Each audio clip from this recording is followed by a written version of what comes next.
ठीक हो गया। तो हम बात कर रहे थे कि आप फ्रंट एंड जो चीज़ें होती हैं, यानी कि आपने किसी यूज़र को, अपने आने वाले विजिटर को जो आपकी वेबसाइट पर आएगा, उसको आउटलुक दिखानी है, एक उसको अच्छा इंप्रेशन देना है। तो उसके लिए जो हम लैंग्वेजेस यूज़ करते हैं वो CSS, बूटस्ट्रैप या आप रिएक्ट बहुत ज़्यादा चल रही है, क्योंकि वो थोड़ी इनहेंस्ड मटेरियल UI के साथ आपको चीज़ें दिखाती हैं। ठीक है, उसके बाद जावा स्क्रिप्ट है। तो बेसिकली जावा क्या है, इवेंट जनरेटेड लैंग्वेज है, यानी कि आप एक्शंस अपनी वेबसाइट पे आने वाले जो कुछ फीचर्स हैं उसके अंदर आप क्या एक्शंस करवाना चाहते हैं, वो इवेंट के थ्रू जनरेट होते हैं, जो कि जावा स्क्रिप्ट के थ्रू पॉसिबल होते हैं। तो हम ये पढ़ेंगे। उसके बाद हम PHP के अंदर जाएंगे। PHP जो है वो आपका बैक एंड, अब ये जो स्टार्ट पर लिखी हुई है ना 3 लैंग्वेजेस, वो आपका फ्रंट एंड का जो मॉड्यूल होगा ना, वो वहां तक आपका कंप्लीट होगा। यानी कि आपने अपने फ्रंट एंड को किस तरह से अच्छा बनाना है, फिर किस तरह से जनरेट कराने हैं इवेंट्स, वो हम सीखेंगे। किस तरह से फाउंडेशन बनानी है, क्योंकि फाउंडेशन बनाना एक वेबसाइट की, एक अच्छी वेबसाइट की फाउंडेशन बनाना है। अच्छा, तो हम कहाँ पे थे कि फाउंडेशन किस तरह से बिल्ड करनी है। तो अच्छी फाउंडेशन बनाना ना, वो एक लॉजिक क्रिएट करना, वो किस तरीके से करनी है, वो हम इस फेसेस 3 मंथ के फेस के अंदर देखेंगे। उसके बाद है PHP। तो PHP एक सर्वर साइड स्क्रिप्टिंग लैंग्वेज है। ठीक है, सर्वर के ऊपर आपने डायनामिकली किस तरह से कनेक्ट करना है अपनी स्टैटिक वेबसाइट को, वो PHP के अंदर देखेंगे, क्योंकि इनिशियल PHP है, पाइथन है, इस किस्म की लैंग्वेजेस होती हैं जो कि सर्वर साइड स्क्रिप्टिंग करती हैं। ठीक है, यानी कि आपकी वेबसाइट को डायनामिक बनाती हैं। तो वो हम सीखेंगे। उसके बाद आपने अपने डाटा को कैसे सिमुलेट करना है विद डेटाबेस। ठीक है, तो वो हम MySQL के अंदर देखेंगे। वैसे तो बहुत सारी डेटाबेसेस हैं, लेकिन जो मोस्टली क्लाइंट्स की तरफ से ऑर्डर्स आते हैं ना, वो PHP MySQL को लेके चलते हैं। तो इसीलिए जो डिमांडिंग जो स्किल्स हैं ना, और जो डिमांडिंग लैंग्वेजेस हैं जो क्लाइंट डिमांड करते हैं, वो हम उनको लेके चल रहे हैं। तो MySQL डेटाबेस हम यूज़ करेंगे। डेटाबेस क्यों होती है, अगर किसी स्टूडेंट को नहीं पता तो मैं बता दूं कि डेटाबेस किसी वेबसाइट का जितना भी डाटा होता है उसको स्टोर करने के लिए हम MySQL यूज़ करते हैं। ठीक है, उसके बाद जो फ्रेमवर्क्स हैं, क्योंकि फ्रेमवर्क को हम एंड पर इसलिए रखेंगे क्योंकि आपकी कोर PHP की जो बेसिक्स हैं, जब वो कंप्लीट हो जाएंगी, ये स्टूडेंट पर है, यानी कि आप चारों पर है कि वो आप कितना आप उसको एक अच्छा करते हो, कि आप ग्रैब करते हो बेसिक साइट्स को, कि 3 मंथ के अंदर अंदर आपको फिर 3 मंथ के नेक्स्ट में हम प्रोफेशनल कोर्सेज के अंदर लेके जाएं। यानी लारावेल है, रिएक्ट है, Vue.js है, ये ऐसी चीजें हैं जब आपकी बेसिक्स क्लियर हो जाएंगी तब हम आपको ये लारावेल और इन पर लेके चलेंगे। अगर कुछ स्टूडेंट्स का इंटरेस्ट हुआ कि वो वर्डप्रेस सीखें, ठीक है, वर्डप्रेस ऐसी चीज है जो कि है तो CMS बेस्ड, शॉपिफाई है, उस किस्म की चीजें हैं तो सही, लेकिन इनको आप एज इन रखें कि प्रोफेशनल अगर आपने लेके चलना है तो ये क्विक चीजें हैं। ठीक है, तो इनकी कस्टमाइजेशन, ठीक है, थीम तो स्टूडेंट्स कर लेते हैं, लेकिन कस्टमाइजेशन करनी इनके अंदर मुश्किल होती है, तो वो हम सीखेंगे। वो स्टूडेंट पर डिपेंड करेगा कि वो फ्रेमवर्क के थ्रू चलना चाहता है या CMS बेस्ड चलना चाहता है। ठीक है, CMS बेस्ड और जो फ्रेमवर्क के थ्रू अगर किसी को ना समझ आई हो तो वो मुझसे पूछ लें कि CMS क्या होते हैं और फ्रेमवर्क्स क्या होते हैं।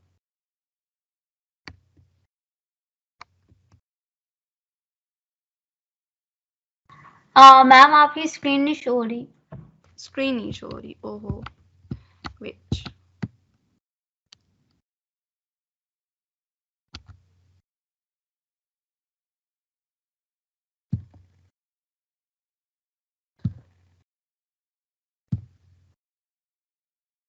अभी हो रही है? इकरा को कोई क्वेश्चन है? अभी हो रही है screen share? Yes ma'am. Okay, तो मैम इधर नहीं हो रही मुझे। आपको नहीं हो रही? अच्छा, वेट। CMS क्या है मैम, ये बता दें काइंडली। अच्छा, CMS जो होता है ना, वो कंटेंट बेस्ड होता है। ठीक है, कंटेंट मैनेजमेंट सिस्टम होता है, यानी कि आपको बनी बनाई चीजें मिली हुई हैं, आपने जस्ट टेम्पलेट पिक करनी है, बजाय आप उसको कोड के थ्रू बनाओ, खुद से टेम्पलेट बनाओ, फिर उसके अंदर चीजें रखो, फिर उसको डायनामिक करने के लिए। लेकिन CMS क्या होती है? CMS होता है कि आपने जस्ट कंटेंट को सेट करना है, टेम्पलेट्स पिक करनी है, प्लगइन्स लगानी है, इंटीग्रेशंस करनी है, या आपको कोड नहीं करना। ठीक है, आपने जस्ट क्या करना है, पैकेजेस आपको मिली हुई हैं, उनको आपने जस्ट उनको स्टिमुलेट इस तरह से करना है कि वो आपस में एक वेबसाइट, कंप्लीट वेबसाइट की लुक दे। जस्ट आपने उसका कंटेंट सेट करना है और उसकी प्लगइन्स वगैरह को, पैकेजेस वगैरह को इंस्टॉल करना है और इंटीग्रेट करना है। तो इसको कहते हैं CMS, जिसके अंदर आपको कोड नहीं करना पड़ता, लेकिन उसके लिए आपको कोर जो बेसिक्स है ना वेबसाइट की, वो पता होनी जरूरी होती है, ताकि आप एक अच्छा फिजिबल सा सोल्यूशन आप अपने क्लाइंट को दे सकें। ठीक है, और जो होता है ना फ्रेमवर्क का होता है कि आपने पैकेजेस इंस्टॉल तो करने हैं, लेकिन APIs वगैरह इंस्टॉल करनी है, लेकिन उसके लिए आपकी अपनी बेस जो है ना वो सेट होनी बहुत जरूरी होती है।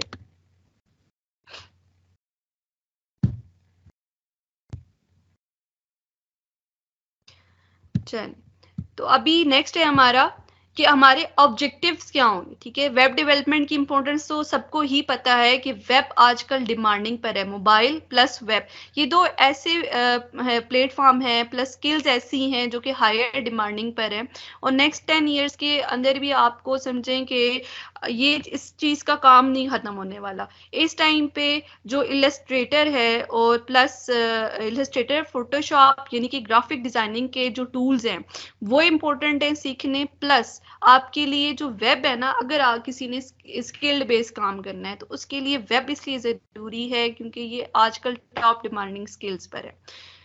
इसके अंदर अगर हम देखें ना कि हमारी फील्ड्स कौन कौन सी हो सकती हैं, क्योंकि आप एक कंप्लीट वेब डेवलपर अगर आप कहते हैं कि अब मैंने कंप्लीट वेब सीख लेनी है, तो वो यूं नहीं होता, आपने एक चंक पकड़ना है। ठीक है, जैसे ग्राफिक डिजाइनिंग के अंदर होती हैं लोगो होते हैं, फ्लेयर्स होते हैं, ब्रोशर्स होते हैं, वेबसाइट के अंदर अगर आपने वेब डेवलपर बनना है तो उसके लिए भी आपको एक सिंगल फील्ड चूज करनी है, जिसके जरिए से आप उस छोटे से चंक को लेके अपनी फील्ड के अंदर स्किल्ड हो जाए। इसके अंदर कौन कौन सी फील्ड होती हैं वो हम आगे देखेंगे, और आप एज इन कैरियर कैसे उसको आगे गो थ्रू करोगे वो भी हम आज देखेंगे। तो वेब डिजाइनर क्या होते हैं? जो कि वेबसाइट की लुक इनहेंस करते हैं। ठीक है, या विजिटर को आने वाला जो फर्स्ट इंप्रेशन है, जो उसको यूज करने के लिए जो फील है वो सेट करते हैं वेब डिजाइनर्स। वेबसाइट डेवलपर कौन होते हैं? वेब डेवलपर वो होते हैं जो कि front end plus back and, यानी कि फ्रंट एंड लुक और बैक एंड, यानी कि उसके पीछे चलने वाली जो चीजें हैं वो सारा जो एक लॉजिक्स जो सेट करते हैं वो वेब डेवलपर कहलाते हैं। यानी कि front end plus back and को हैंडल करने वाले वेब डेवलपर कहलाए, और वेब डिजाइनर कौन हुई, जो कि जस्ट फ्रंट एंड की चीजें सेट करते हैं, उनको हम वेब डिजाइनर कहते हैं। वेबसाइट कैसे वर्क करती है? तो सबको पता है कि वेबसाइट के अंदर पेजेस होते हैं। एक वेबसाइट होती है, वेबसाइट के अंदर कंप्लीट जो होता है कि आप बहुत सारे पेजेस बनाते हो, तो सारे पेजेस का कॉम्बिनेशन आपको वेबसाइट कहलाती है। इसके अंदर फ्रंट एंड भी इंक्लूड होता है, बैक एंड, और फ्रंट एंड पे जो चीजें चल रही होती हैं वो HTML, CSS, JavaScript, bootstrap, ETC इस किस्म की चीजें मौजूद होती हैं। और एडवांस अगर आप देखें ना तो इसके अंदर आजकल जो इन यानी कि आजकल जो चीज खत्म हो गई है ना वो कोर का काम है। ठीक है, और जो अभी इन है ना वो आर्टिफिशियल इंटेलिजेंस है, यानी कि पाइथन वगैरह है, तो वहाँ पे मशीन लर्निंग वगैरह करके या इस तरह की साइट्स अब बहुत ज़्यादा फेमस हैं, लेकिन वो जाहिर सी बात है एडवांस है, वेब 4 चल रही है, वेब 3 बल्कि। अच्छा, उसके बाद है वेबसाइट डिजाइनर और डिफरेंशिएशन, यहाँ पे हमने स्लाइड में देखनी है। तो वेब डिजाइनर मैंने आपको अभी भी बताया था कि क्या करते हैं, लुक एंड फील वेबसाइट की क्रिएट करते हैं।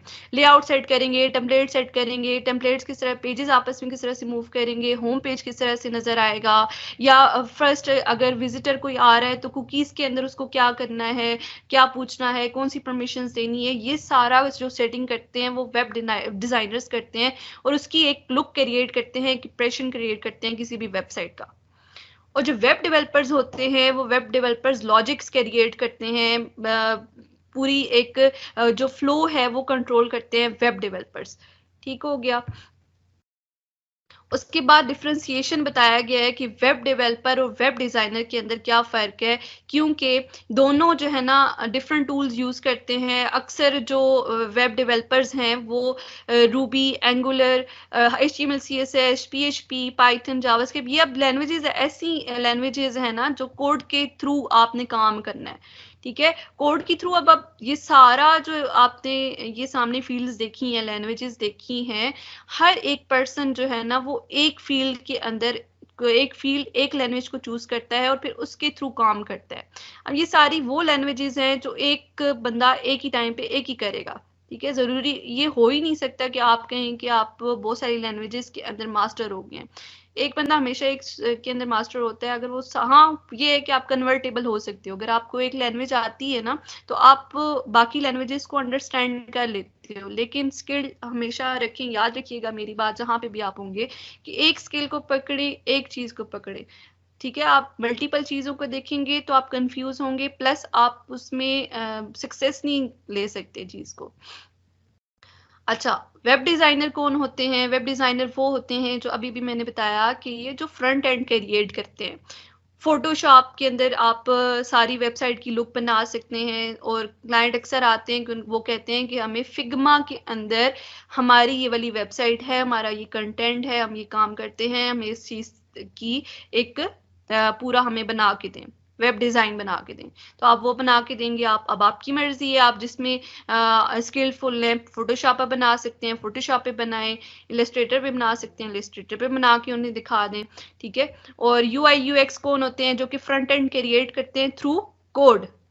ठीक है, अब वो कोड कौन कौन सी लैंग्वेजेस यूज करके किया जा सकता है, डिपेंड्स ऑन द डेवलपर, कि वो उसको रिएक्ट पे यूज करे या फिर बूटस्ट्रैप पे, या इस तरह की जो भी लैंग्वेजेस में वो करता है वो करके दे।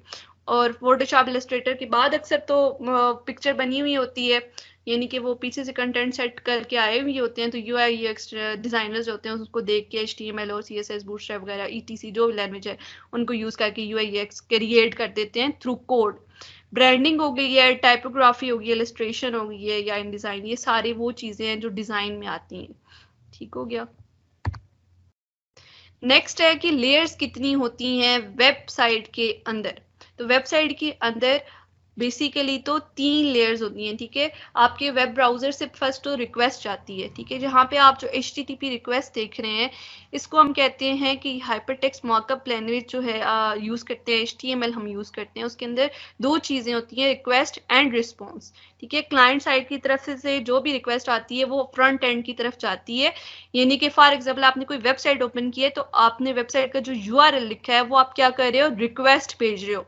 रिक्वेस्ट जनरेट होती है के एड्रेस लिखा हुआ है। ठीक है, वो वेबसाइट जैसे ही ओपन हुई तो सामने आपको जो चीज नजर आती है वो प्रेजेंटेशन लेयर होती है, यानी कि आपका फ्रंट एंड जिसके अंदर HTML CSS बूटस्ट्रैप जो भी लैंग्वेज उस वेबसाइट के अंदर यूज की गई है उसका कोड फर्स्ट टाइम पे चलता है, और फिर जैसे ही आप उसका कोई लॉगिन साइन अप या ऐसा पेज जिसके अंदर फॉर्म बना हुआ है तो उसको जैसे ही आप एलोकेट करते हो ना, फॉर एग्जांपल आपने साइन अप का फॉर्म फिल किया, बटन पे क्लिक किया है, तब फौरन से क्या होता है, बैक एंड उसके अंदर जो लैंग्वेज है वो चलना, प्रोसेस होना शुरू हो जाती है। अगर आपने साइन अप पे क्लिक किया तो उसके पीछे कोई ना कोई क्वेरी लगी हुई होगी। उस क्वेरी का ये मतलब है कि वो उसने कहीं पे जाके सेव होना है। अब वो डाटा किधर सेव होता है, डेटाबेस के अंदर जाके सेव होता है। डेटाबेस एक ऐसी जगह होती है जहां पे आपकी वेबसाइट का डाटा सारा का सारा स्टोर ओवर होता है, और उसको आप थ्रू बैक एंड, ठीक है, इसके अंदर सारी प्रोसेसिंग लिखते हैं और फिर वहां से उसको 4 तरीकों से हैंडल करते हैं, जो कि हम नेक्स्ट जब हमारी प्रॉपर्ली क्लासेस होंगी तो उसके अंदर हम देखेंगे। थर्ड पार्टी सर्विसेज भी होती हैं, यानी कि आप APIs जो है ना वो ले लेते हैं या फिर क्लाउड पर अपना सारा डाटा सेव करते जाते हैं, तो ये थर्ड पार्टी सर्विसेज जो कि API के थ्रू करना आप एक्सेस करते हैं, हम उसको कुकीज कहते हैं या फिर APIs कहते हैं।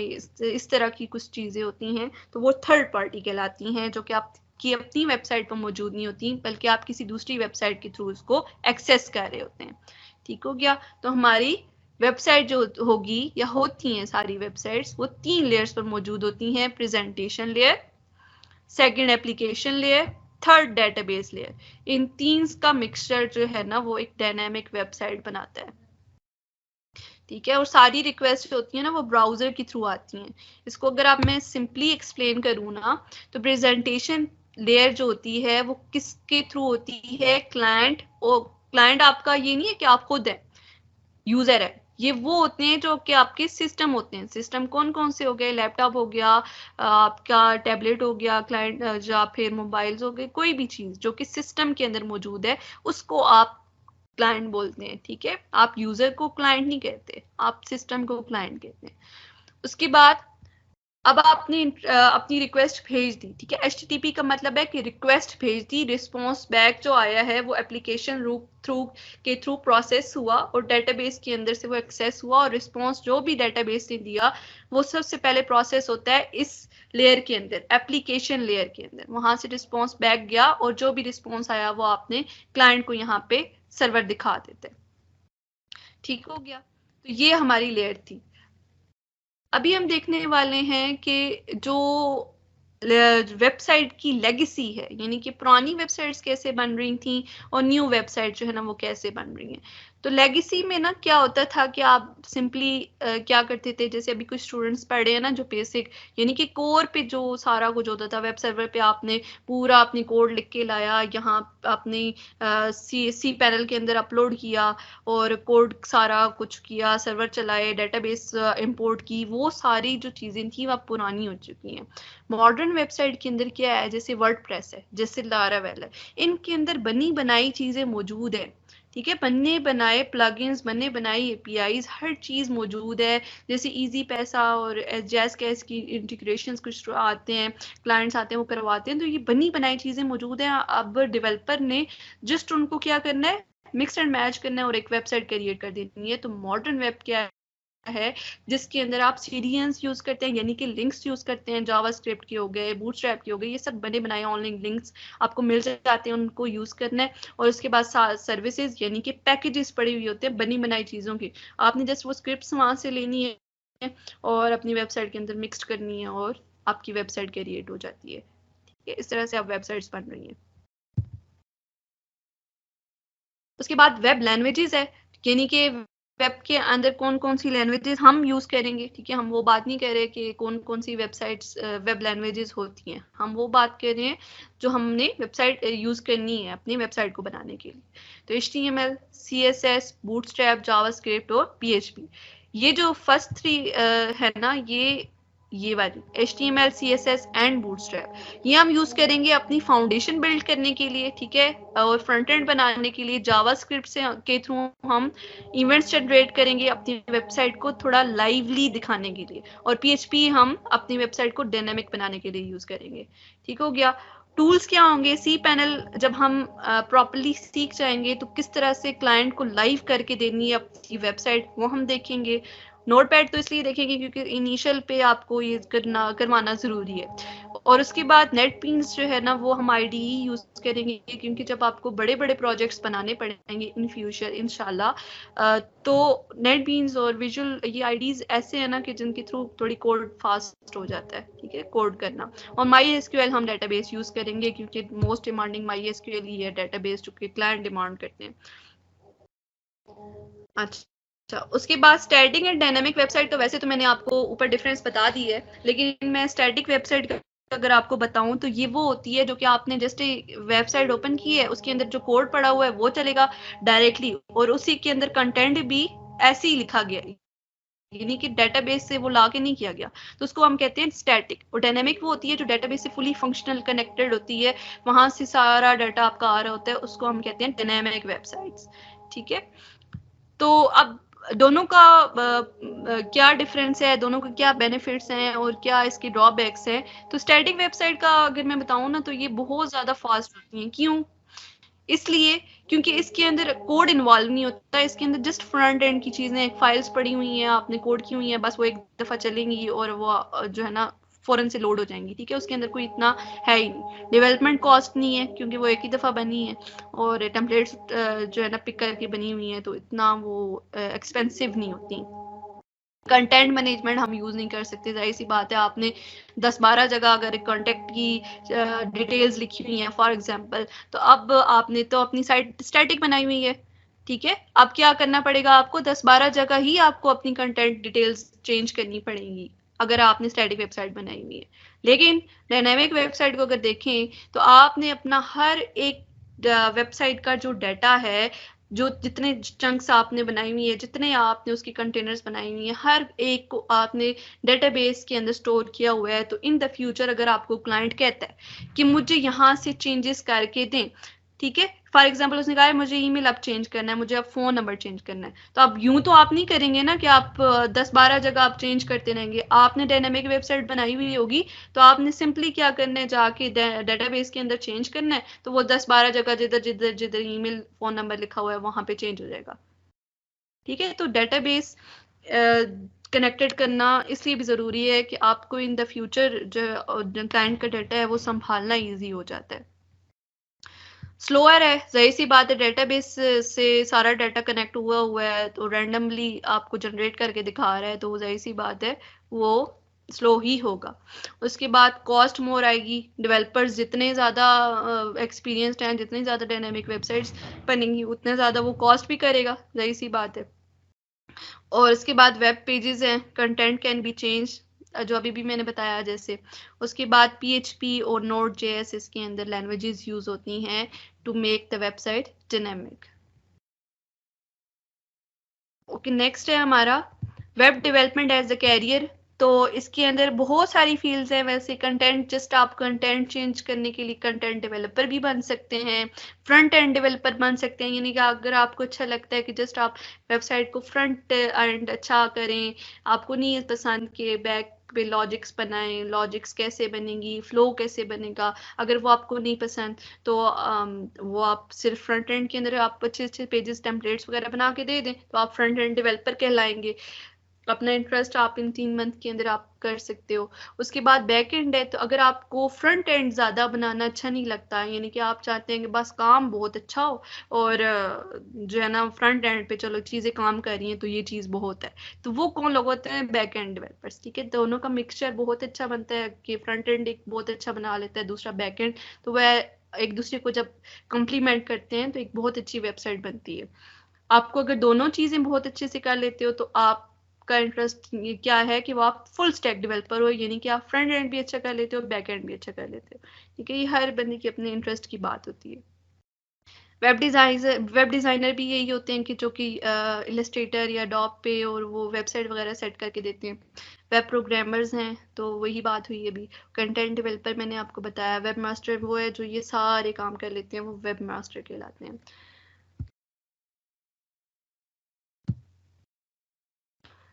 Okay, front end and back and की मैंने अभी अभी जो है वो डिटेल्स आपको बता दी। HTML और जावास्क्रिप्ट और CSS का थोड़ा सा डिफरेंस देख लेते हैं कि ये एक्चुअली में क्या काम करती हैं। तो HTML जो है वो स्केलेटन यानी कि एक फाउंडेशन बिल्टअप करती है किसी भी वेबसाइट की।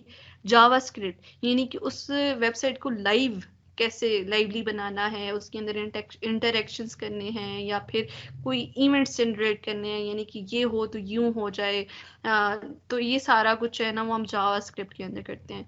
उसके बाद CSS है, तो CSS जो है ना वो स्टाइलिंग के लिए यूज करती है, लाइक दिस पर्सन। ठीक है, इसको जैसे इस तरह था तो हमने CSS के थ्रू स्टाइलिंग अगर की तो वो कुछ इस तरह से अच्छा सा फ्रंट एंड हमें दिख जाएगा।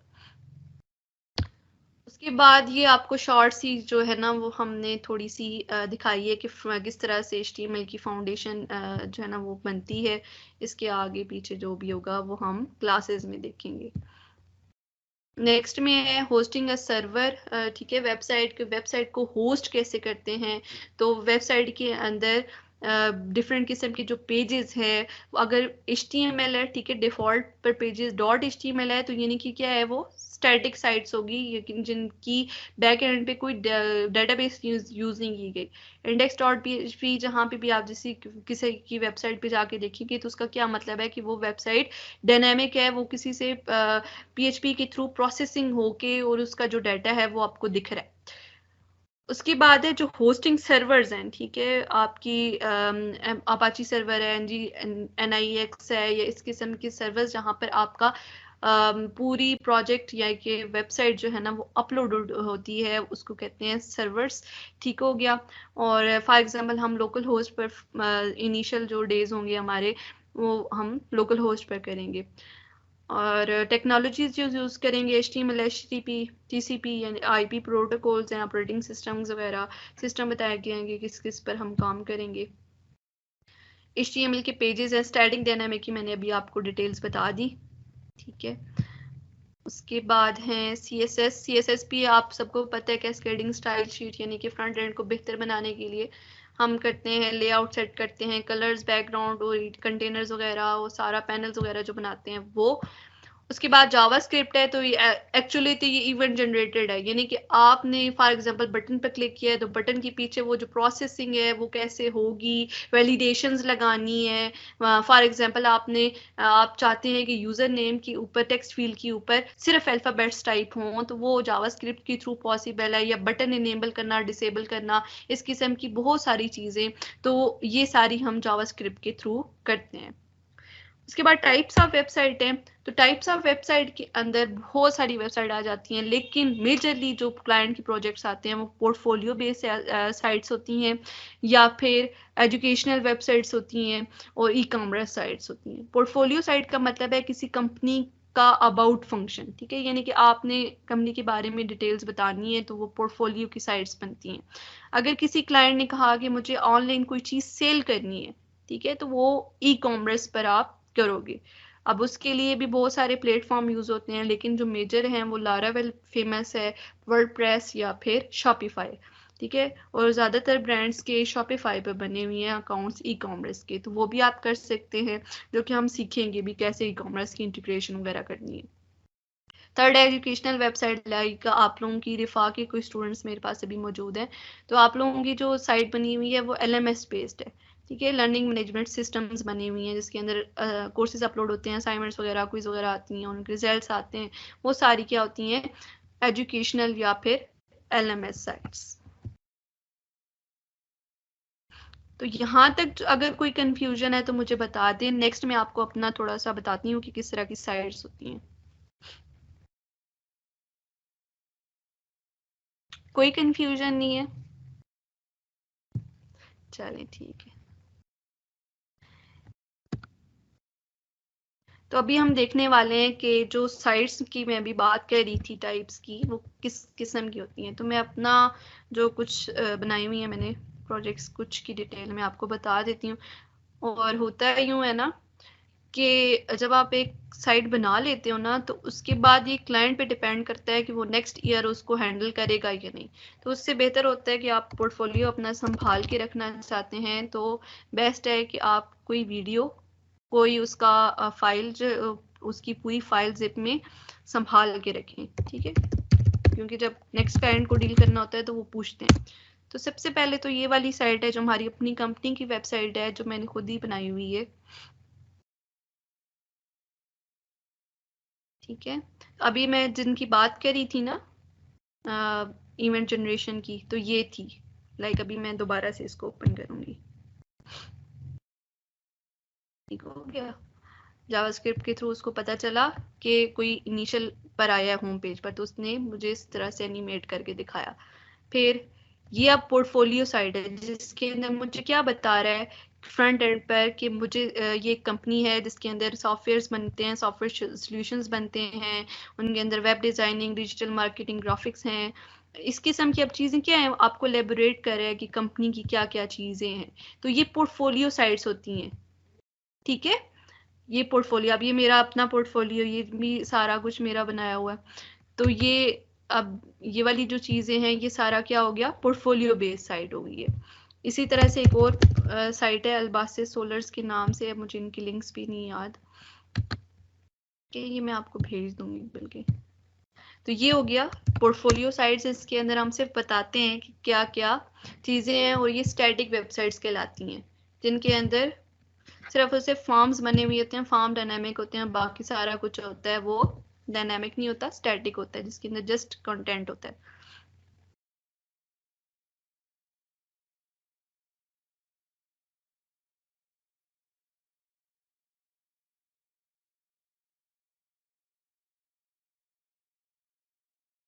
ठीक है, तो ये कोई सोलर कंपनी थी, उसका प्रोजेक्ट बनाया गया था। उसके बाद है एजुकेशनल वेबसाइट्स किस किस्म की होती हैं।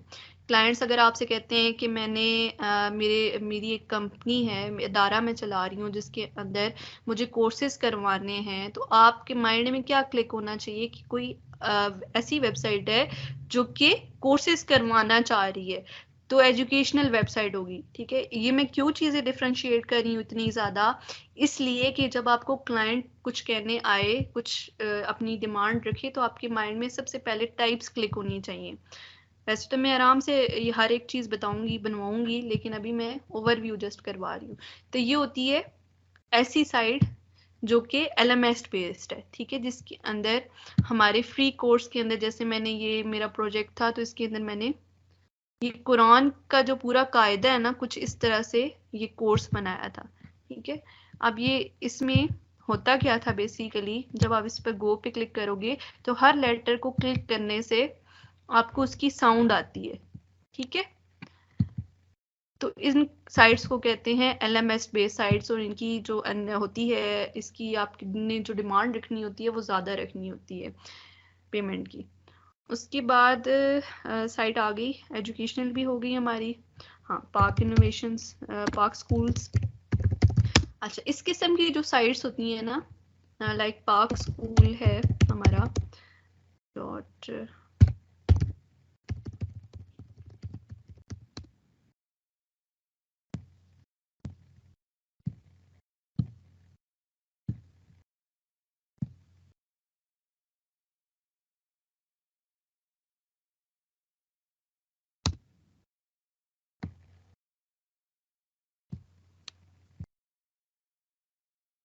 अच्छा मुझे इसका पासवर्ड भी अब नहीं याद है। चलें, तो इस किस्म के जो POS वगैरह बने हुए होते हैं ना, या फिर स्कूल मैनेजमेंट सिस्टम्स बने हुए होते हैं, ये सारे होते हैं, हमने अभी जैसे इस पे है लारावेल, तो इनकी डिमांड्स, इनकी टाइप्स और होती हैं। ये मैनेजमेंट सिस्टम्स होते हैं। इस किस्म के जो है वो एजुकेशनल वेबसाइट्स होती हैं, और इस किस्म की जो कि जस्ट आपको एक कंपनी की ओवर लुक दे रही होती हैं, वो पोर्टफोलियो साइट्स कहलाती हैं। तो ये सारी साइट्स किस तरीके से बनेंगी, हम इस पूरे कोर्स के अंदर पढ़ेंगे भी, बनाएंगे भी। ठीक है, लेकिन फर्स्ट 3 जो हमारे मंथ होंगे वो बेसिक्स को हम कवर करेंगे। ठीक है, any questions about this orientation?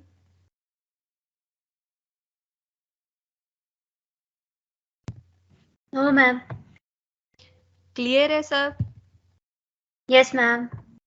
ठीक है, कोई इंटरेस्ट बिल्ड हुआ या नहीं? Yes ma'am. ऑलरेडी मैम ये चीज सीखना था, और मैंने ऑलरेडी HTML5 और CSS3 के कोर्स किया हुआ है ऑनलाइन ही, एंड मेरे पास सर्टिफिकेट भी है।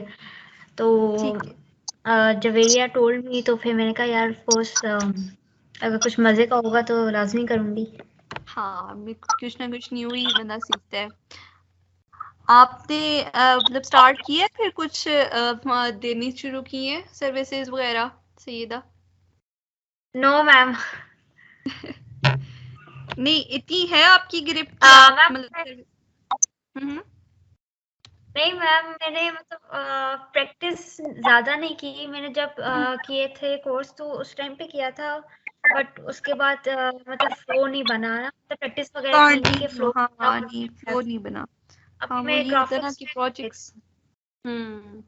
प्रोजेक्ट्स आते रहे ना, तो वो ये होता है कि आप फर्स्ट टाइम में थोड़ा उसको लो लो क्वालिटी में करोगे, नेक्स्ट में थोड़ा सा बेहतर, थोड़ा सा बेहतर, वो इस तरह से फिर यस फ्लो टेम्पो बनता है ना कैरियर का। यस। चलिए, वो मेरा इंशाल्लाह इरादा है, क्योंकि मेरा जो पर्पस है ना बैच करवाने का, हमारा वैसे तो फेस टू फेस था, फिर मैंने अभी जो आप कुछ स्टूडेंट्स हैं ना, मेरा मेन पर्पस है कि मैं खुद साइड पे हो जाऊं और मैं आपको इतना ट्रेन करवा दूं ना कि इन द फ्यूचर आप लोग खुद ये काम कर रहे हो। अब वो इंशाल्लाह। यूं तो नहीं हो सकता, क्योंकि जाहिर सी बात है 6 मंथ आपको लगेंगे सिर्फ और सिर्फ चीज़ों को एनालाइज करने में, या फिर आपको बेसिक्स क्लियर करने में, प्लस प्रोफेशनल चीज़ें सीखने में। उसके बाद जो नेक्स्ट टास्क आएगा ना, वो मैं क्लाइंट से प्रोजेक्ट लेके आप लोगों को दूंगी। ठीक है, और आप लोगों को खुद गाइड करूंगी कि वो किस तरीके से बनाने हैं। इससे क्या होगा कि आप कुछ टाइम में ना खुद से ट्रेन हो जाएंगे चीज़ों को करने में, क्योंकि फर्स्ट में कोई हो ना ऐसा, तो वो फिर ज़्यादा लर्निंग होती है जब प्रोफेशनल में हम करते हैं ना काम। Yes ma'am. चलिए, ठीक है। और क्लासेस का जो स्केड्यूल होगा ना, वो 5 to 6 हम करेंगे क्लासेस, और वीक में 3 क्लासेस हुआ करेंगी। लाइक अब आप लोगों पे डिपेंड है कि आप मंडे टू वेडनेसडे करना चाहते हैं या थर्सडे टू सैटरडे करना चाहते हैं। ठीक है, क्योंकि मैं इन टाइमिंग्स में 5 to 6 फ्री होती हूँ। ठीक है, तो मैं ग्रुप बना दूंगी आप लोगों का, तो आप लोग आपस में डिसाइड कर लीजिएगा। Okay ma'am. ठीक है, चलें ठीक है, क्लास एंड करते हैं। अल्लाह हाफिज। हाफिज।